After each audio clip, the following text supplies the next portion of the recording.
दोस्तों, आज कहानी शुरू करते हैं चैम्बर ऑफ सीक्रेट्स के चैप्टर 8 द डेथ पार्टी के अगले पार्ट से।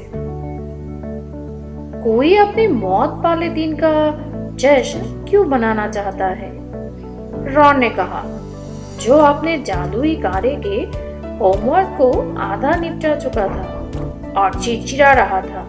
मुझे ये बहुत दुखद लगता है। बारिश अब भी खिड़कियों पर कोहरे बरसा रही थी, जो अब स्याही की तरह काली थी, परंतु भीतर का माहौल चमकदार और खुशनुमा लग रहा था।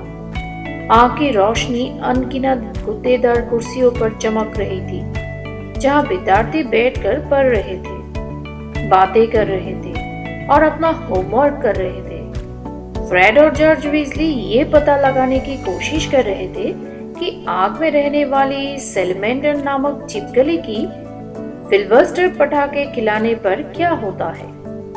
फ्रेड ने आग में रहने वाली एक सुनहरी चमकदार छिपकली को जादुई प्राणियों के देखभाल की क्लास से बचा लिया था और अब वो छिपकली एक टेबल पर आराम से सुलग रही थी, जिसके चारों तरफ उत्सुक विद्यार्थी जमा थे। हैरी, रॉन और हरमाइनी को फ्लीच और फटाकदार जादू कोर्स के बारे में बताने ही वाला था कि तभी छिपकली अचानक हवा में सनसनाने लगी और कमरे में अंधाधुंध घूमते हुए जोरदार धमाकों के साथ चिंगारियां निकलने लगी। पर्सी, फ्रेड और जॉर्ज पर इतनी बुरी तरह चीखा कि उसका गला बैठ गया। छिपकली के मुंह से नारंगी सितारे की भव्य बरसात हो रही थी। जब छिपकली धमाका करते हुए दोबारा आग में गई, तो हैरी के दिमाग से फ्लीच के पटाखों व जादू का लिफाफा दोनों ही निकल गए। अब जब हैलोवीन का दिन आया, तो हैरी को मृत्यु दिवस की पार्टी में जाने के जल्दबाजी में किए गए अपने वायदे पर अफसोस हो रहा था। बाकी का क्लास, पूरा स्कूल खुश होकर हैलोवीन के जश्न का इंतजार कर रहा था। बड़े हॉल को हर बार की तरह जिंदा चमगादड़ों से सजाया गया था। हैग्रिड के बड़े कद्दुओं को लालटेन के आकार के में काटा गया। ये कद्दू इतने बड़े थे कि 3 लोग उसमें एक साथ बैठ सकते थे। ऐसी अफवाहें भी उड़ रही थी कि डंबलडोर ने मनोरंजन के लिए नाचने वाले कंकालों के दल को आमंत्रित किया था। लेकिन क्या करे, वायदा आखिर वायदा होता है। हरमाइनी ने निर्णायक अंदाज में हैरी को याद दिलाया, तुमने वादा किया था कि तुम मृत्यु दिवस की पार्टी में जाओगे, है ना हैरी? इसलिए 7 बजे हैरी, रॉन और हरमाइनी खचाखच भरे बड़े हॉल तक जाने वाले दरवाजे के पास से होते हुए निकले। सुनहरी प्लेट तथा मोमबत्तियों से चमकता हुआ हॉल उन्हें ललचा रहा था, परंतु इसके बजाय उन्होंने तहखाने की तरफ अपने कदम बढ़ाए। अब ये तीनों लगभग सिरकटे नीक की पार्टी तक ले जाने वाले गलियारों में भी मोमबत्तियों की कतारें थी, परंतु इनका प्रभाव खुशी के बजाय दुख भरा था। यहाँ पर धीरे धीरे छोटी छोटी लंबी पतली बिल्कुल काली मोमबत्तियां थी, जो नीली रोशनी फेंक रही थी। इस मध्यम भूतरा रोशनी में उनके जीते जागते चेहरे भी भूतों जैसे लग रहे थे। उनके उठाए हर कदम के साथ तापमान कम होता जा रहा था। जब हैरी कांपा और उसने अपने दुशाले को कसकर अपने चारों तरफ लपेटा, तो उसे ऐसी आवाज सुनाई दी जैसे किसी बड़े ब्लैकबोर्ड को 1000 नाखूनों से छीला जा रहा हो। क्या यही इन लोगों का संगीत है? रॉन फुसफुसाया। वे एक मोड़ पर मुड़े और उन्होंने लगभग सिरकटे नीक को उस दरवाजे पर खड़े देखा, जिस पर काले मखमली पर्दे लगे थे। ओह माय डियर फ्रेंड, वो दुखी स्वर से बोला, स्वागत है, बहुत खुशी हुई। कि आपने आने का समय निकाला। उसने अपना पंखों वाला हेट उतारा और सिर झुकाकर अभिवादन करते हुए उन्हें अंदर आमंत्रित किया। उनके सामने एक अविश्वसनीय दृश्य था। तहखाना सैकड़ों पारदर्शी और मोतों की तरह सफेद भूतों से भरा था।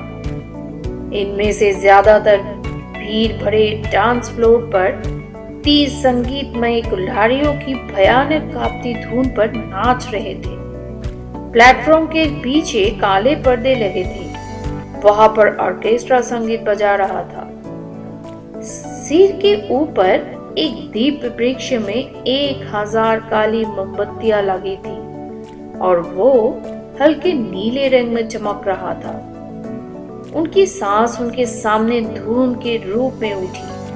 उन्हें ऐसा लग रहा था जैसे वे किसी फ्रीजर में घुस गए हों। हम लोग चारों तरफ घूम ले, हेरी ने सुझाव दिया, क्योंकि वो अपने पैर गर्म करना चाहता था। ध्यान रखना, किसी भूत के बीच में से मत निकल जाना, रॉन ने घबराकर कहा। इसके बाद वे डांस फ्लोर के किनारे चलने लगे। रास्ते में उन्हें कोई दृश्य दिखे। उदास सनसनियों का समूह, जंजीरें पहने हुए एक फटे हाल भूत, मेहनतकश हाउस का खुशनुमा भूत मोटा सन्यासी जो ऐसे योद्धा से बात कर रहा था जिसके सिर से एक तीर बाहर झांक रहा था। हेरी को यह देखकर आश्चर्य नहीं हुआ कि दुबले पतले खूनने वाले सफेद खून के धब्बों में लथपथ नाग शक्ति के भूत खूनी नवाब को बाकी भूत थोड़ा ज्यादा महत्व दे रहे थे। अरे नहीं, हरमानी अचानक रोकते हुए बोली, वापस मुड़ो, वापस मुड़ो। मैं मायूस मीना से बात नहीं करना चाहती। जैसे ही वे तेजी से पलट रहे थे, हेरी ने पूछा, कौन? वो पहली मंजिल वाले लड़कियां के बाथरूम में रहती है, हरमाइनी बोली। वो बाथरूम में रहती है? हाँ, उसमें कोई नहीं जाता क्योंकि वो उसमें तूफान मचाती रहती थी और पानी का सैलाब लाती रहती है। अगर मेरा बस चले तो मैं वहां कभी ना जाऊं। जब वो चिल्ला रही हो तो बाथरूम जाने की कोशिश करना भयानक है। अरे देखो, वहां भोजन रखा है, रॉन बोला। तहखाने की दूसरी तरफ एक लंबी टेबल थी। ये टेबल भी काले मखमल की चादर से ढकी थी। वे इसकी ओर उत्सुकता से बढ़े, परंतु अगले ही पल वे दहशत में अपनी जगह पर खड़े हो रह गए। बहुत भयानक बदबू आ रही थी। चांदी की सुंदर प्लेटों में बड़ी बड़ी सरी मछलियां रखी थी। जले हुए और कोयले की तरह काले बहुत से केक थालियों में रखे थे। कीड़ों से तैयार व्यंजन भी रखा था।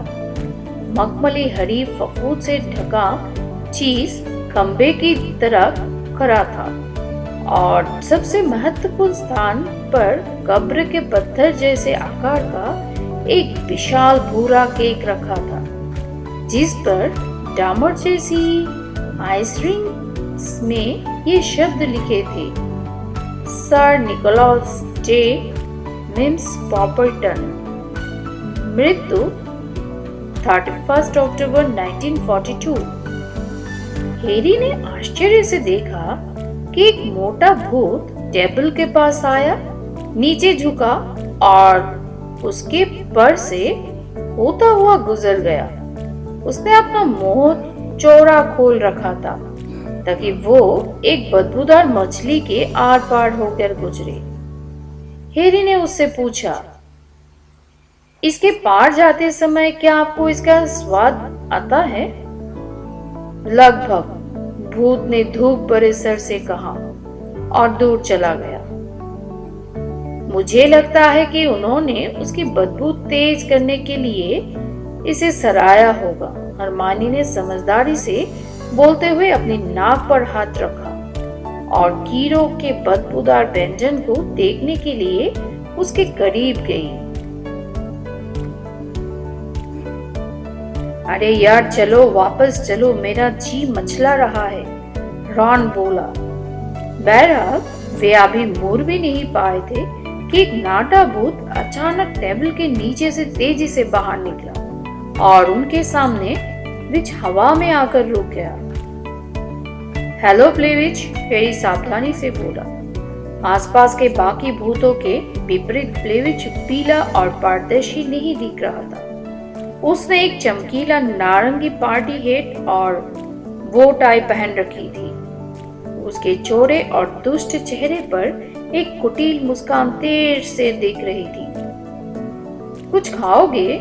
उनकी तरफ फुफुदी लगे मूंगफली के दानों की प्लेट बढ़ाते हुए उसने मोटे स्वर से कहा। हरमाइनी बोली, नहीं थैंक्स। अपनी आंखों को नचाते हुए प्लीज बोला, तुमने बेचारे मीना के बारे में बात करते सुना।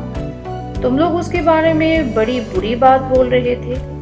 उसने एक गहरी सांस ली और चीखा, ओ मीना। नहीं प्लेविच, उसे मत बताना मैंने क्या कहा था। वो सचमुच बुरा मान जाएगी। हरमाइनी दहशत में फुसफुसाई, मेरा ये मतलब नहीं था। मैं उसकी हरकतों का बुरा नहीं मानती। Oh hello Meena. एक गोल मटोल लड़की हवा में तैरते हुए उनके पास आ गई। उसका चेहरा बहुत उदास था। हेरी ने आज तक इससे ज्यादा उदास चेहरा नहीं देखा था। सीधे बालों और नाशपत्ती जैसे आकार वाले मोटे चश्मे के पीछे मीना का चेहरा आधा छुप गया था। क्या है? उसने उदासी से पूछा। तुम कैसी हो मीना? हरमाइनी ने अपनी आवाज में बनावटी उत्साह भरते हुए कहा। तुम्हें बाथरूम से बाहर देखकर अच्छा लग रहा है। मीना नाक से सूसू की आवाज निकालकर सिसकी। मिस ग्रेंजर, अभी तुम्हारे बारे में बात कर रही थी। प्लेविच ने मीना के कान में चुपके से कहा। सिर्फ ये कह रही थी कि आज तुम कितनी अच्छी दिख रही हो। हरमाइनी ने प्लेविच को गुस्से से घूरते हुए कहा। मीना ने हरमाइनी को शंका भरी निगाहों से देखा। तुम मेरा मजाक उड़ा रही हो, वो बोली। उसकी छोटी पारदर्शी आंखों में चांदी जैसे आंसू तेजी से उमड़ रहे थे। नहीं सच्ची, क्या मैंने नहीं कहा था कि मीना कितनी अच्छी दिख रही थी? हरमाइनी ने ये बोलते समय हैरी और रॉन की पसलियों में जमकर कोहनी मारी। अरे हाँ, इसने यही कहा था। मेरे सामने झूठ मत बोलो। मीना तेजी से सांस खींचते हुए बोली। अब आंसू तेजी से उसके गालों पर बहने लगे। प्लेविच उसके कंधे के पीछे छुपकर खिलखिल की आवाज करते हुए हंस रहा था। तुम्हें क्या लगता है मैं नहीं जानती कि लोग मेरे पीठ पीछे मुझे क्या बोलते हैं? मोटी मीना, बदसूरत मीना, दुखी, रोतली, उदास मीना। तुम मुहासे वाली कहना तो भूल ही गई। प्लेविच उसके कान में फुसफुसाते हुए बोला। मायूस मीना दर्द भरी सिसकारियां भरते हुए बिलखते लगी और तहखाने के बाहर चली गई। प्लेविच उसके पीछे पीछे गया और उस पर भूत लगे मूंगफली के दाने मारने लगा। वो चिल्लाता भी जा रहा था, मुहासे वाली मीना, मुहासे वाली मीना। हे भगवान, हरमाइनी ने दुखी स्वर से कहा। लगभग सिरकटा नीक अब भीड़ से तैरता हुआ उनकी तरफ आ रहा था। मजा आ रहा है? अरे हाँ, उन्होंने झूठ बोल दिया। काफी लोग आए हैं, लगभग सिरकटे नीक ने कर्ब से कहा। रोदली तो गेट से चलकर आई है। अब मेरे भाषण का वक्त हो गया है। बेहतर होगा कि मैं जाकर ऑर्केस्ट्रा को बता दूं। बहरहाल ये बताने की नौबत ही नहीं आई क्योंकि ऑर्केस्ट्रा ने उसी पल संगीत बजाना बंद कर दिया। वे और तहखाने में मौजूद सब लोग खामोश हो गए। वे रोमांचित होकर चारों तरफ देख रहे लगे क्योंकि उन्हें शिकार करने वाला बिगुल सुनाई दे रहा था। ओह, तो वे लोग भी आ गए।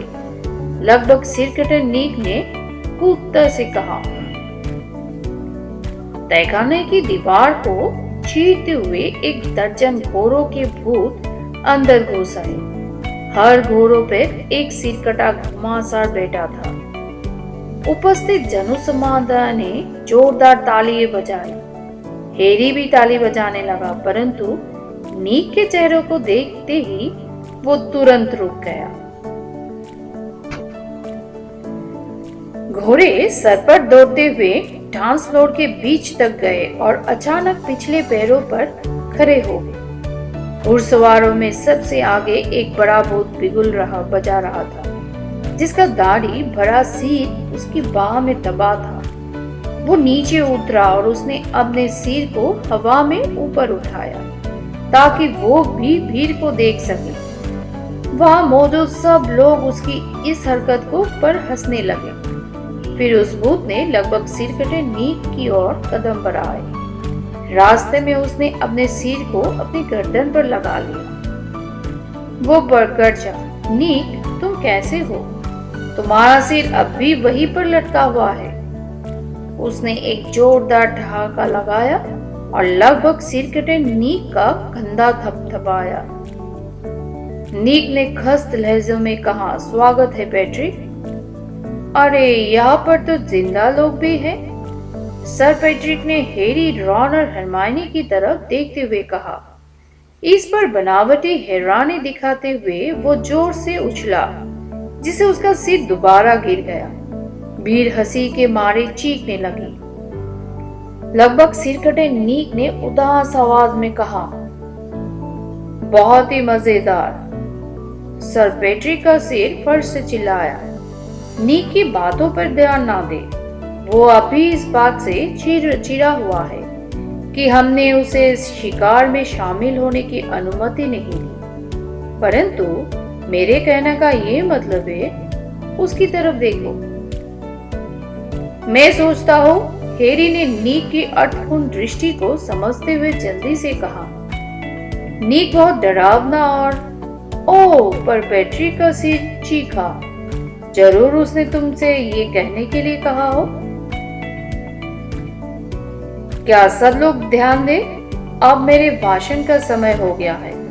लगभग सिर कटे नीक ने जोर से कहा। वो मंच पर बर्फीली नीली स्पॉटलाइट में खड़ा हुआ रहा था। मृत शुक संताप देवियों और सज्जनों, मुझे ये कहते हुए दुख हो रहा है, परंतु किसी ने इससे आगे नहीं सुना।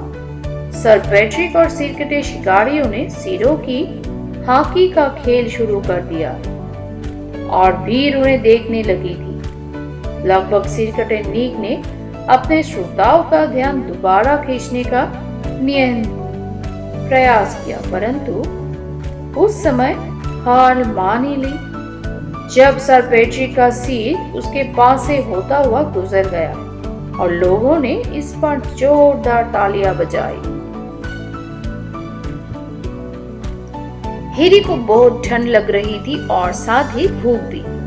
मुझसे अब और सहन नहीं होगा, रॉन किटकिटाते दांतों के बीच से फुदफुदाया जब ऑर्केस्ट्रा दोबारा संगीत बजाने लगा और भूत एक बार फिर नाचने लगे। चलो चलते हैं, हैरी उसकी बात मान गया।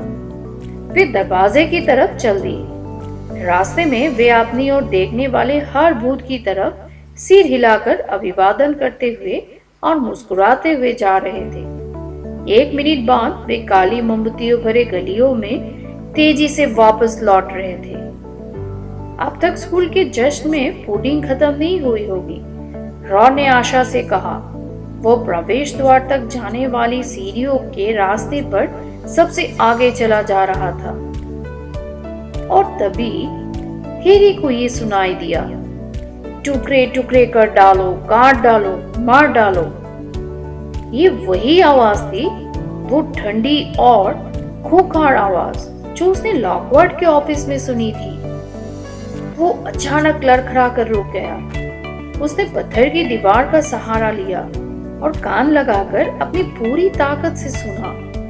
वो धीमी रोशनी वाले गलियारों में ऊपर और नीचे चारों तरफ हड़बड़ी में देखता जा रहा था। हैरी, तुम क्या? वही आवाज फिर से सुनाई दे रही है। 1 मिनट चुप रहो। बहुत भूखा हूँ, बहुत लंबे समय से। सुनो, हैरी ने व्यग्रता से कहा। और रॉन तथा हरमाइनी उसे देखते हुए अपनी जगह पर खड़े रह गए। मार डालो, मारने का समय। आवाज अब धीमी होती जा रही थी। हैरी को लगा कि वो दूर होती हुई ऊपर की तरफ जा रही थी। अंधेरी छत की तरफ देखते हुए वो बुरी तरह भयभीत और रोमांचित हो गया। कोई ऊपर की तरफ कैसे जा सकता है? क्या ये कोई भूत था जो पत्थर की दीवारों को चीर कर जा सकता था? इस तरफ वो चिल्लाया और सीढ़ियों पर चढ़कर प्रवेश द्वार की तरफ भागने लगा। वहां पहुंचने पर उसे कुछ सुनाई देने की कतई उम्मीद नहीं थी। बड़े हॉल में हैलोवीन का जश्न चल रहा था, जिसका शोर बाहर तक आ रहा था। हैरी पहली मंजिल तक जाने वाली सरमंगल की सीढ़ी की तरफ लपका। रॉन और हरमाइनी उसके पीछे पीछे धड़ाधड़ चढ़ रहे थे। हैरी, हम क्या? हैरी ने अपने कानों पर जोर डाला। उसे बहुत दूर से ऊपर की मंजिल से और ज्यादा धीमी होती आवाज सुनाई दे रही थी। मुझे खून की गंध आ रही है, मुझे खून की गंध आ रही है। उसका दिल धड़क रहा था। वो किसी को मारने वाला है, वो चिल्लाया। रॉन और हरमाइनी परेशान चेहरे को नजरअंदाज करके एक बार में 3 सीढ़ियां फांदते हुए हैरी ऊपर की तरफ लपका और अपने तेज कदमों की आवाज के ऊपर से सुनने की कोशिश करने लगा। हैरी लपकते हुए दूसरी मंजिल में चारों तरफ घूमा। रॉन और हरमाइनी उसके पीछे हाँफते हुए भाग रहे थे। वे तब तक नहीं रुके जब तक कि वे आखिरी वीरान गलियारों के मोड़ पर नहीं मुड़ गए। हैरी, ये सब क्या है? रॉन ने अपने चेहरे से पसीना पोंछते हुए कहा। मुझे कुछ सुनाई नहीं दिया, परंतु हरमाइनी ने गलियारों की तरफ इशारा करते हुए अचानक जोर से सांस खींची। देखो, सामने वाली दीवार पर कोई चीज चमक रही थी। वे अंधेरे में देखते हुए धीमे धीमे पास गए। जलती मशालों की रोशनी में उन्होंने देखा कि दोनों खिड़कियों के बीच की दीवार पर 1 फुट ऊंची शब्दों में ये लिखा था, रहस्यमयी तहखाना खुल चुका है, बारिश के दुश्मनों खबरदार। वो क्या चीज है जो नीचे झूल रही है? रॉन ने कहा। उसकी आवाज कांप रही थी। जब वे पास पहुंचे तो हैरी फिसलते फिसलते बचा, क्योंकि फर्श पर बहुत पानी फैला था।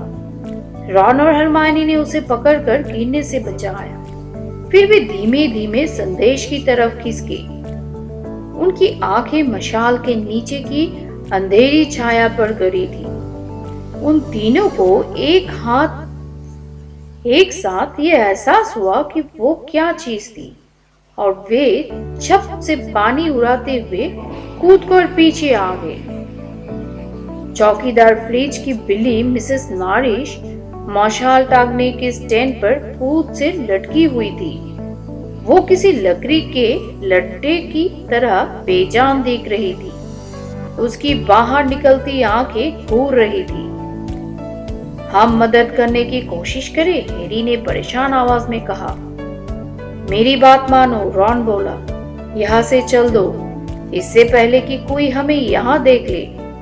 परंतु तब तक बहुत देर हो चुकी थी। एक गड़गड़ाहट हुई, जैसे दूर कहीं बादल गरज रहे हो। इससे उन्हें पता चला कि दावत खत्म हो चुकी है। जिस गलियारे में वे खड़े थे, उनके दोनों तरफ से सैकड़ों पैरों की सीढ़ियां चढ़ने की आवाज सुनाई दी। ऐसा लग रहा था जैसे भरपेट खा चुके विद्यार्थी जोर जोर से बातें करते हुए आ रहे थे। अगले ही पल विद्यार्थी दोनों तरफ से गलियारे में दाखिल हुए। सारी चर्चा, हलचल और आवाजें अचानक रुक गई। जब आगे आ लगे लोगों ने बिल्ली को लटकते देखा और ये भी देखा कि हैरी, रॉन और हरमाइनी गलियारे के बीच में अकेले खड़े थे। विद्यार्थियों को समूह में खामोशी छा गई और वे इस खौफनाक दृश्य को देखने के लिए एक दूसरे को धक्का देने लगे।